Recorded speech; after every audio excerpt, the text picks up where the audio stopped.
UFC London has been announced, and the main event is Movsar Evloev versus Lerone Murphy.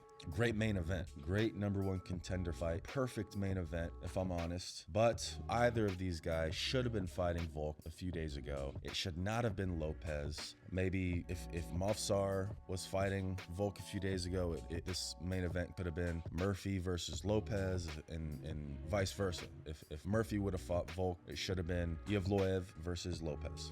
But great main event. A few other things about the card though. Luke Riley is in the co-main event so far. I don't know if a new fight's going to be added as the co-main event, but as it stands right now, Luke Riley versus Michael Aswell is the co-main event of UFC London in 2026.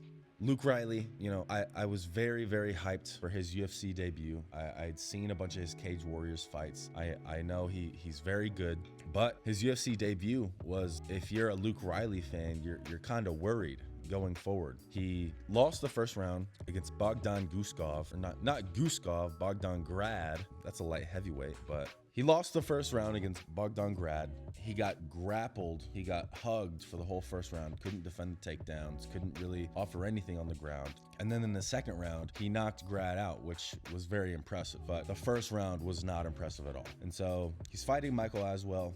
The name Michael Aswell, I've heard his name before, but I can't put a face to it right now. I can't think of a Michael Aswell fight, but that's why I'm like, why is this the co-main event?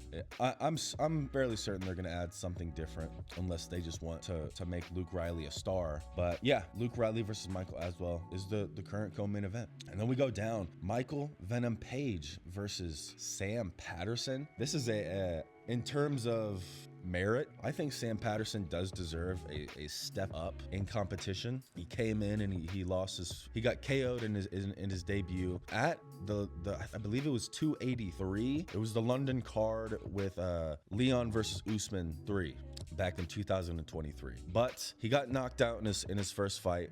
And then I believe he's knocked out his previous three. No, he's subbed one and then I think knocked out two. But he's had a resurgence. He came back really, really well from his knockout loss. He's fighting MVP, one of the best strikers in the UFC.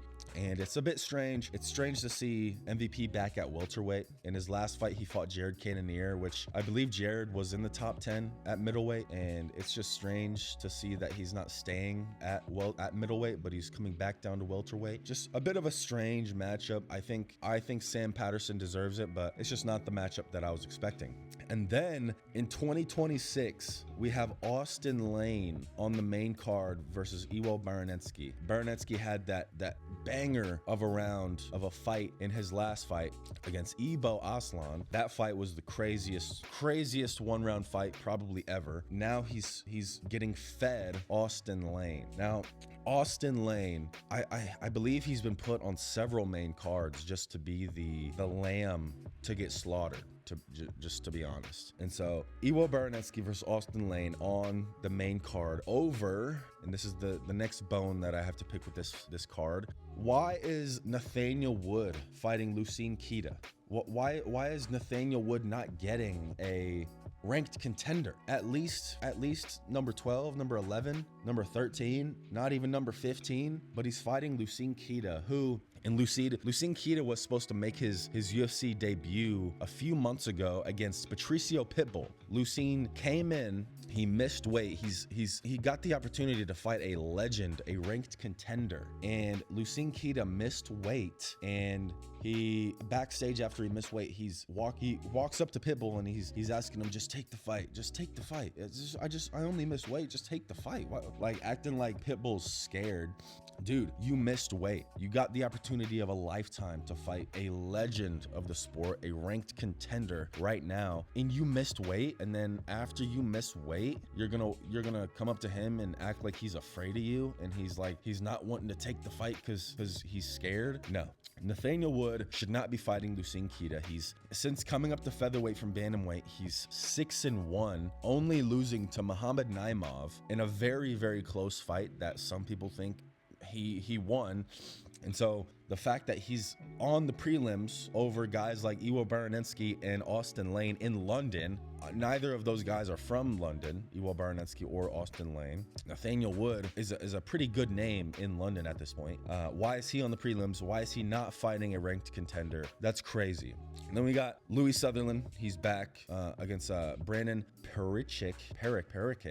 Louis Sutherland, he came in very disappointingly. He fought Walter Walker in his UFC debut. He got heel hooked like Walter Walker's past several opponents. They're giving him another chance against Brando Pericic.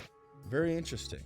I don't know who Brando Pericic is. I don't know if he's making his debut or not. I've never seen him fight. But then you got Mick Parkin versus Mario Pinto. Mick Parkin is, he's taken, I believe he lost his last fight. He was a very, very good prospect at heavyweight. And I believe he's taken a loss or two. He's sort of fallen off, but he's fighting Mario Pinto. That should be a good fight. Shamrock is getting another opportunity after his abysmal UFC debut, but he was fighting a very good opponent. What else is on this card? Oh, Roman Dolidze versus CLD. That's a good fight. CLD finally getting a step up in competition. Fighting number 11, Roman Dolidze. I say CLD takes that. CLD is very good. And so, yeah, UFC London, March 21st. Hopefully, they usually stack these cards, these London cards. Hopefully, this lives up to the hype. Nothing will ever beat 2022 UFC London. That was crazy. But hopefully, this one goes well. I'm excited for Evloev versus Murphy. That'll be a great fight. And yeah, I'm looking forward to it. Please like and subscribe. Comment below if you agree.